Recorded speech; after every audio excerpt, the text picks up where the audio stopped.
That will never work. You can't push that. Seriously? Don't. Oh my God, that's other things you can do. That's bad. You probably should find other hobbies. You ever learn how to stop? Stop. Be happy. Quit while you're Don't bother me. I've seen that. Do you really want to stop? And my third grade, get up.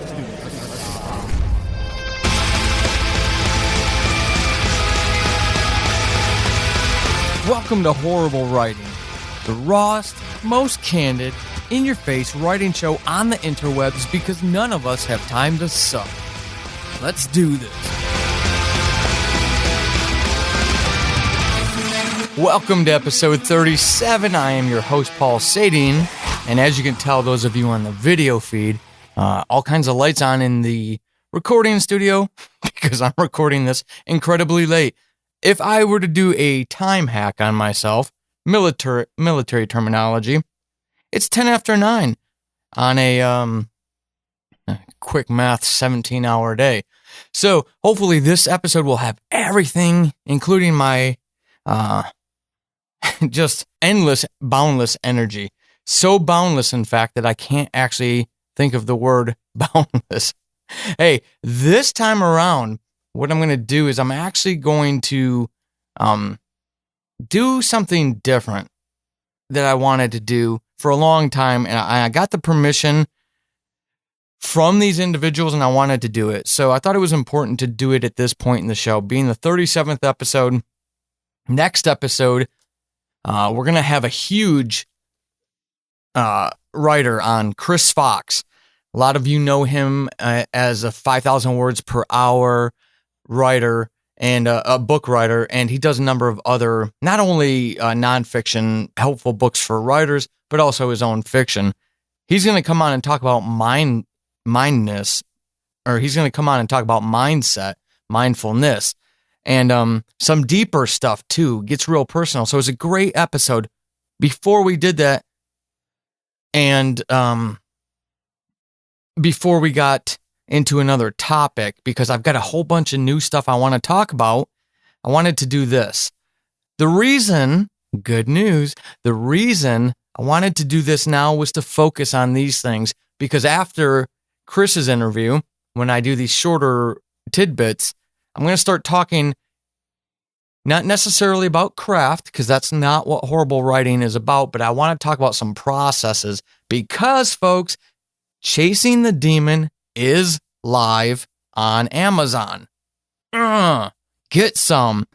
So you can go pre-order it now. It's going to come out on June 10th for those of you listening now. For those of you in the future, it's already out there. Go get it. At least digital copy.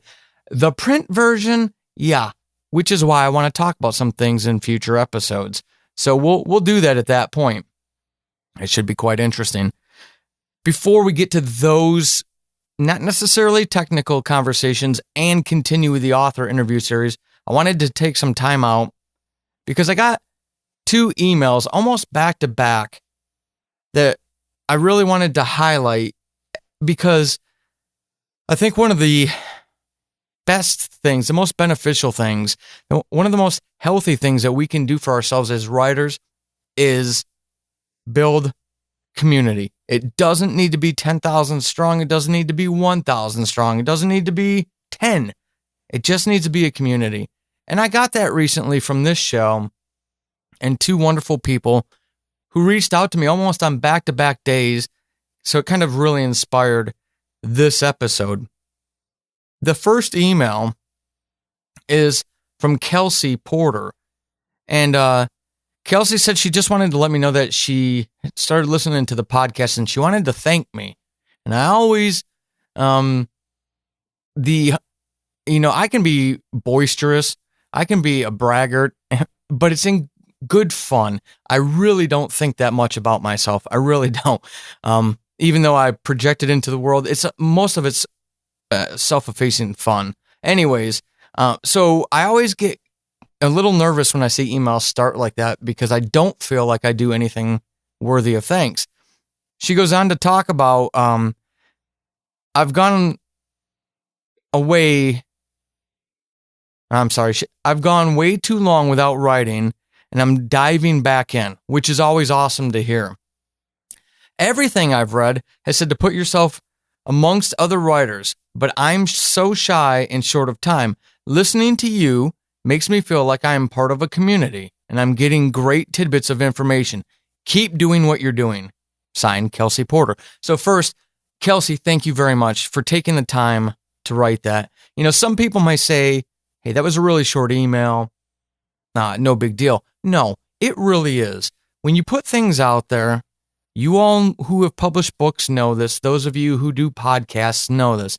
You put things out there, you try your hardest to figure out how to create noise on social media. And sometimes it's like you're screaming into the vacuum of space. It's difficult. So when you hear something back, it's encouraging. It really is. And so Kelsey taking the time to do that was incredibly encouraging. But to say that I have a little part, that this show, Horrible Writing, has a little part to play in her sense of community means a lot. I'm gregarious. I'm outgoing. I'm an extrovert. I don't have a problem really talking, unless you're an asshole. I really don't have a problem talking to anyone. And I don't know what it's like to be really shy. I don't know what it's like to be an introvert. I don't know what it's like to be more comfortable in your house than out of your house. I try to be empathetic, but I don't know, right? That Gnosticism, I don't have knowledge of those things.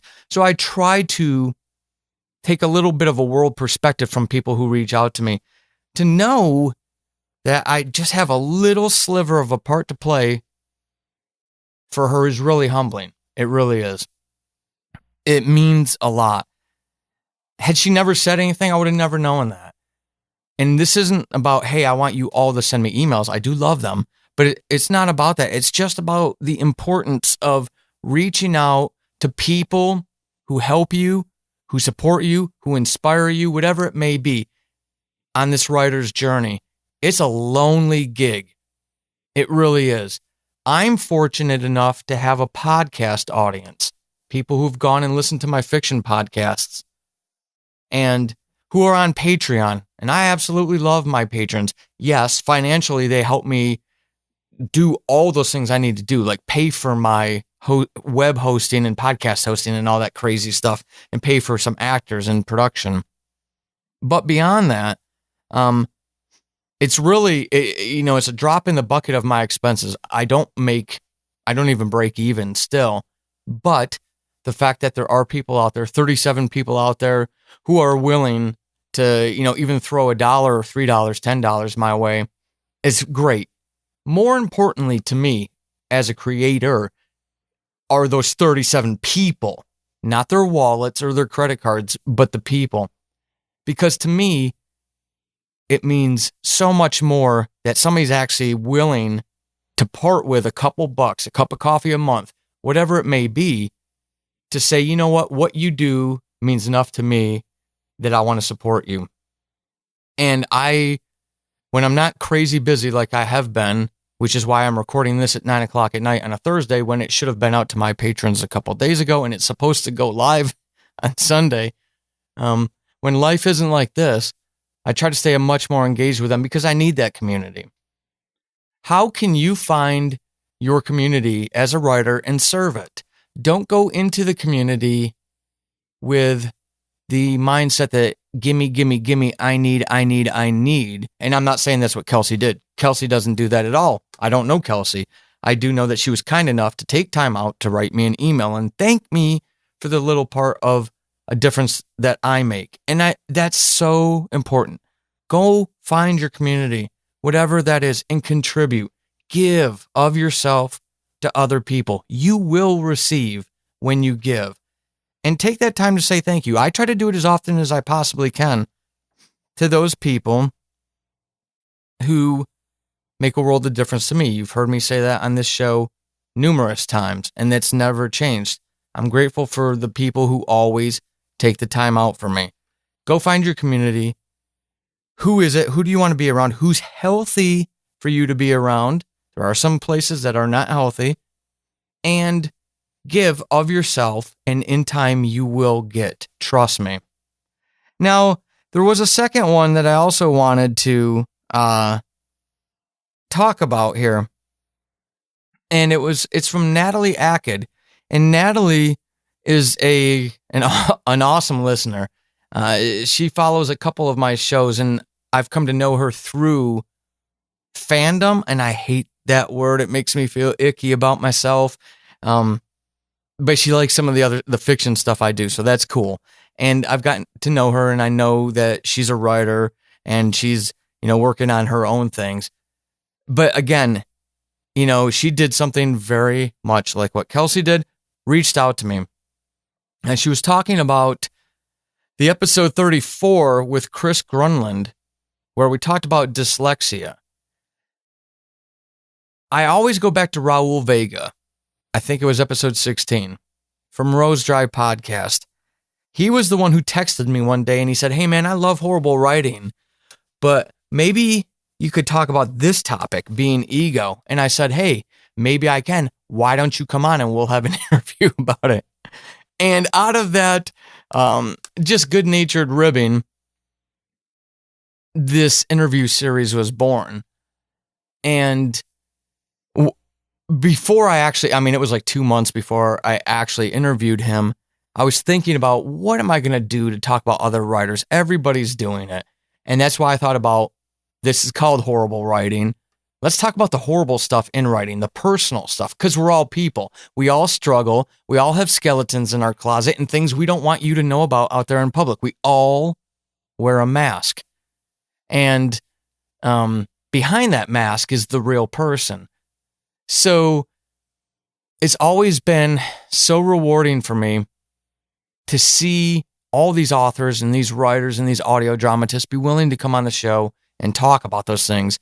And Chris has been getting a lot of positive feedback about his interview on dyslexia. So regardless of whether you know or you are someone in your life who is dyslexic, you probably interact with someone who is, and you just don't know it. But beyond that, there's a humanistic element to what Chris talks about in there. And it's very healthy for all writers, regardless of station, which I believe is true of all the interviews, regardless of the topic. We could take things out of each awesome writer that comes on the show and talks. Natalie said, I loved hearing from Christopher Grunland. It's always wonderful to hear from others with challenges to writing. To hear from someone with the same learning disabilities as me was even better. These things we just don't anticipate, right, folks? As usual, she goes on to say something about me. We're not here for me. Thank you both. Thank you to both you and Mr. Grunland for your time, commitment, and knowledge. It was truly inspiring. That ties in with what Natalie had to say to me. When another creative is inspired by something that you're doing, embrace it. Remember it, because you're going to have crappy days. You're going to have lousy days. You're going to have very bad days where you hate yourself and you hate your writing and everything you do is crap. So grasp onto those things. Don't let go of them. Don't tout them around like a trophy to shove in everybody's face. But at the same time, remember that those things that you are doing are worthy. They're adding value. They're making someone's life better. And you just can't put a price on that. Take the time to thank the people who do make a difference. This is not a call to action for you to send me 1,000 emails, though I would love 1,000 emails. You know what I'd like more than emails is some ratings and reviews on your podcatchers. In the past, I used to ask for 5-star ratings and reviews, and I've done some reading on Amazon reviews. For books, right? Trying to get smart about positioning, chasing the demon, and what do I do marketing wise. And I've understood the theory behind just ask for genuine reviews, which makes sense. So go leave a genuine review. Maybe this isn't a 5-star show for you, but you kind of like it, 4-star or 3-star. Go leave those reviews and ratings. I want to find other writers. The more the more ratings and reviews you leave, the more people who can find the show, because Apple will put it up in front of them more prominently. Not a whole bunch more, but each one counts. And then on top of that, the more people who find it, the more chance I have of finding an author to interview, a writer, a poet, an audio dramatist that's going to come on and say something amazing. Next episode 38, Mindset with Chris Fox, is going to be one of those. Chris talks about all kinds of stuff. And if you don't know who he is yet, go out to wherever you get your books from as a writer and look at some of his craft stuff. He just did one on plot gardening, which I got the other week as soon as it came out, and I'm going through it now. But he does some, he's my style. I think that's maybe why I like him so much. No excuses. Do you want to do this or not? Let's go. One of those kind of people. So he really appeals to me. So that one's coming up. And we've got some great stuff in the future, but I want more. I always want more. I want to talk to all the amazing people out there who are writing. And life goal bucket list has been checked off. Chasing the Demon is on Amazon. Paul Sating, Sating.